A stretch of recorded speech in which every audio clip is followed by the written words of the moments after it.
नमस्कार, स्वागत है आपका। टीएनपी न्यूज देख रहे हैं आप। मैं हूं आपके साथ शाहनवाज मिर्जा। बिहार के मुख्यमंत्री नीतीश कुमार इन दिनों लगातार अपनी पार्टी के नेताओं से बंद कमरे में बारी बारी से मुलाकात कर रहे हैं। नीतीश कुमार ने कुछ दिन पहले ही पार्टी के तमाम सांसदों और विधायकों से भी मुलाकात की थी और इसकी काफी चर्चाएं भी हुई थी। अब नीतीश कुमार उसी मुलाकात की कड़ी को आगे बढ़ाते हुए पार्टी के पूर्व लोकसभा सांसद और राज्यसभा सांसदों के साथ और पूर्व विधायकों और पूर्व विधान पार्षदों के साथ भी लगातार आवास मार्ग पर मुलाकात करते दिखाई दे रहे हैं। इन मुलाकातों को लेकर बिहार के अंदर राजनीतिक हलचल भी तेज हो चुकी है और नीतीश कुमार सिर्फ पूर्व सांसदों और पूर्व विधायकों से नहीं बल्कि पार्टी के जो भी पदाधिकारी हैं उनसे भी ऊपर गठबंधन की ऊपर लेकर जिम्मेदारी और उनसे बातचीत की जा रही है। आरजेडी के एमएलसी सुनील सिंह एक बार फिर से चर्चाओं में बने हैं। इस महीने भारतीय जनता पार्टी के गिरिराज सिंह और गृह मंत्री अमित शाह से की गई मुलाकात के बाद वो बिहार की राजनीति में सुर्खियों में बने हैं। दरअसल कुछ समय पहले अमित शाह के साथ जब एमएलसी सुनील सिंह की तस्वीरें सामने आई तब उन्होंने ये कहा था कि अमित शाह सहकारिता मंत्री हैं और वो खुद विस्कोमहा के अध्यक्ष भी हैं। सहकारिता क्षेत्र से जुड़ी एक मीटिंग से उनसे मिलने के लिए गए थे और ये तस्वीरें खूब बवाल मचाती हुई नजर आई थी। सुनील सिंह ने विधानसभा में नीतीश की नीतियों के बारे में भी सवाल उठाए थे और नीतीश कुमार से नाराजगी जताते हुए यहां तक कह दिया था कि भारतीय जनता पार्टी के टिकट से चुनाव लड़ना चाहते हैं। गिरिराज सिंह के बाद अमित शाह के साथ तस्वीरें वायरल होने के बाद ये माना जा रहा है कि बिहार की राजनीति में जल्द ही कोई खेल होने वाला है। उधर खबर पटना से है, जहां पर पटना में अपराधियों ने 2 लोगों को गोली मारी है और इस घटना में एक व्यक्ति की मौत की खबर निकलकर सामने आई, जबकि दूसरे की स्थिति अभी नाजुक बनी हुई है और उसे काफी गंभीर रूप से अस्पताल में भर्ती करवाया गया। मामला कदम कुआं थाने क्षेत्र का है, जहां पर पुलिस के मुताबिक मृतक शराब की तस्करी के आरोप में 2 बार कदम कुआं थाने से जेल भी जा चुका है। हालांकि मृतक के परिजनों ने पुलिस को यह बताया है कि 2 लोगों को वर्चस्व की लड़ाई चल रही थी और परिजनों के मुताबिक हमलावर दोनों घर से अलग बगल ही रहा करते थे। रात 8 से 9 बजे के करीब अपनी दुकान बंद करके मृतक घर आ गया और गवाहों की माने तो राजू को अपने घर के दरवाजे पर बैठा पाया, जिस वक्त आरोपी ने उसके ऊपर ताबड़तोड़ फायरिंग की और वहां से फरार हो गए। उधर मौके पर पहुंची पुलिस हर एक पहलू की जांच पड़ताल कर रही है। खबर सोपोल से है, जहां पर सोपोल में मोहर्रम के मौके के ऊपर ताजिया जुलूस को निकाला गया है और मोहर्रम जुलूस से युवाओं के अंदर पारंपरिक हथियार से करतब भी दिखाया गया। सुपौल के स्थानीय गांधी मैदान के अंदर इस मौके पर बड़ी तादाद में लोग इकट्ठे हुए हैं और मोहर्रम जुलूस हसन हुसैन के नारों से गूंजता हुआ नजर आया। युवाओं की टोली बच्चे बूढ़े पारंपरिक हथियारों के साथ दिखे हैं और मोहर्रम को लेकर युवाओं में काफी जोश और कर्तव्य दिखाने का हुनर जो है वो दिखाई दे रहा था। सुपौल के अंदर शांति व्यवस्था के मद्देनजर सभी जगहों पर पर्याप्त संख्या में पुलिस बल और दंड अधिकारियों को भी तैनात किया गया था। खबर मुंगेर से आ रही है, जहां पर मुंगेर के टिकारारामपुर में पुलिस ने छापेमारी कर शराब तस्करी से जुड़े 2 लोगों को गिरफ्तार किया है और गिरफ्तार तस्करों से पुलिस ने देसी महुआ शराब की खेप और एक देसी तमंचे के साथ कारतूस को बरामद भी कर लिया। पुलिस ने आरोपियों के पास से शराब बनाने में इस्तेमाल होने वाले कई उपकरणों को बरामद कर उनको नष्ट किया। पुलिस के मुताबिक शराब निर्माण की तस्करी की सूचना मिली और इसी के ऊपर कार्रवाई करते हुए मुफस्सिल थाने में अलग अलग धाराओं में इन तमाम आरोपियों को मुकदमे में दर्ज कर जेल भेज दिया गया है।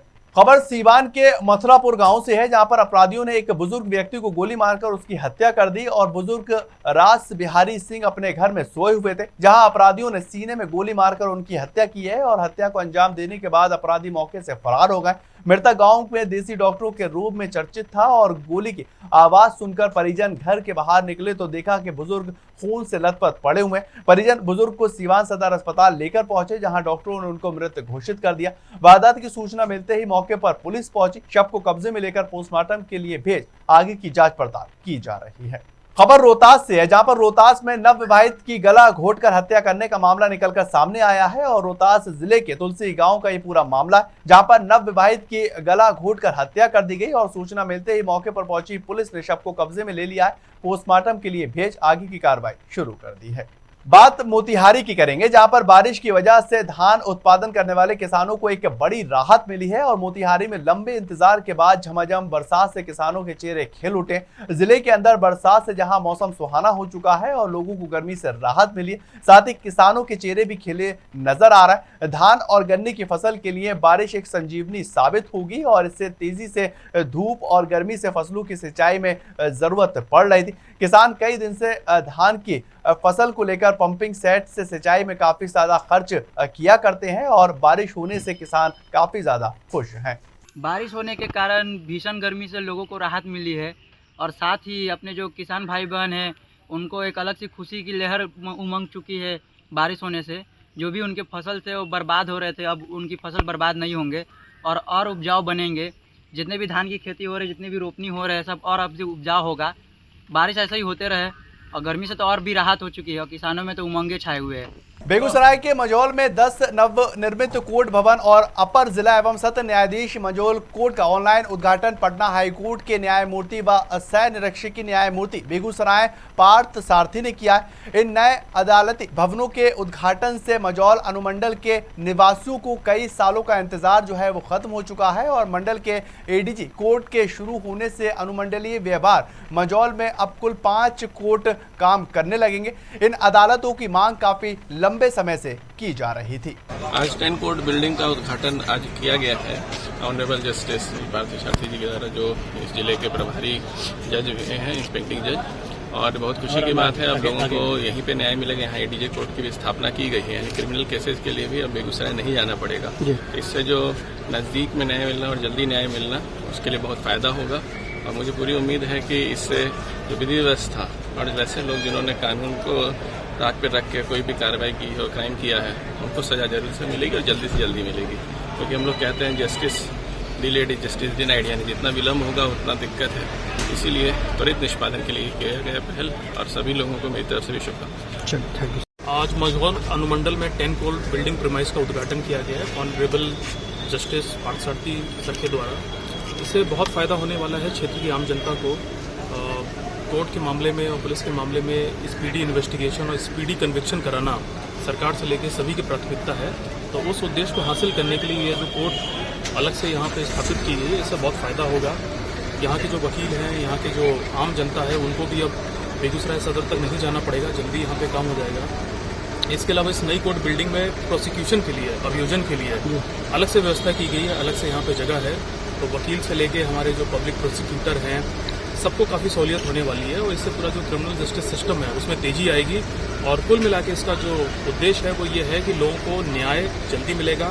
अपराधियों के मन में खौफ बैठेगा कि अगर कोई सजा करेंगे तो उनको हाजत तक लाना, अदालत के सामने लाना, गवाहों को कोर्ट में बुला के बयान कराना, हर चीज़ में सहूलियत बढ़ेगी। और आप देखिएगा आने वाले समय में सजा और अधिक से अधिक मात्रा में कन्विक्शन रेट इससे बढ़ेगा और इससे कानून व्यवस्था बहुत मजबूत होगा आने वाले समय। पटना हाई कोर्ट के हमारे ऑनरेबल जस्टिस पार्थ सारथी सर और लॉ डिपार्टमेंट से यहाँ पे कोर्ट ऑफ सेशंस की भी शुरुआत कल से हो जाएगी, जिसकी नोटिफिकेशन आज हो चुकी है। जो हमारे लिटिगेंट्स और जो हमारे learned advocates of the bar, उन्हें बहुत दूर जाना पड़ रहा था, बेगूसराय जाना पड़ रहा था, या जो चीज़ें यहाँ से नहीं हो पा रही थी, ऑनरेबल पटना हाई कोर्ट जाना पड़ रहा था थ्रू बेगूसराय, अब वो सारी प्रक्रिया यहीं से हो जाएंगी। कोर्ट ऑफ सेशंस के आने से जितनी भी परेशानियां फेस की जाती हैं सेशंस कोर्ट की, उन सब का निष्पादन both on civil side as well as criminal side यही हो जाएगा। दूसरी चीज़ ये कि अच्छे इंफ्रास्ट्रक्चर के होने से जो निष्पादन का काम है उसमें बहुत सहूलियत आ जाती है, क्योंकि आजकल ई कोर्ट्स के माध्यम से बहुत प्रक्रियाएं होती हैं और सारी चीज़ों का इंफॉर्मेशन सेंट्रल सिस्टम पे देना होता है, NDAG पे।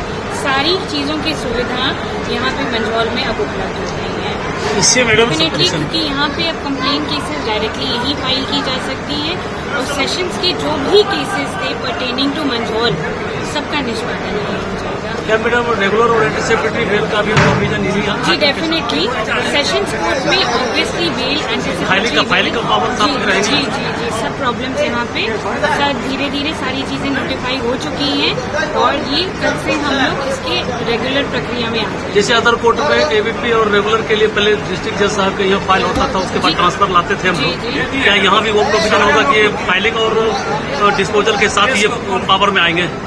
ये सेकंड लाइन ऑफ प्रोसेस है। इसका जो भी नोटिफिकेशन होगा ये डिस्ट्रिक्ट से जैसा हो जाता है, इसको अकॉर्डिंगली देखा जाएगा। कि कैसे क्या स्मूथ लाइन स्ट्रीम लाइन होना है, क्योंकि हमें सारा इन्फॉर्मेशन CIS पे भी देना है और सारा NDAG पे भी देना है। तो हमारी फाइलिंग की क्या सिस्टम्स है यहाँ पे, उसको स्ट्रीमलाइन करते हुए आगे इस चीज़ की क्लैरिटी हो सकती है। Thank you. चलिए फिलहाल इस बुलेटिन में इतना ही। ताज़ा खबरों के लिए आप लगातार बने रहें TNP न्यूज़ के साथ।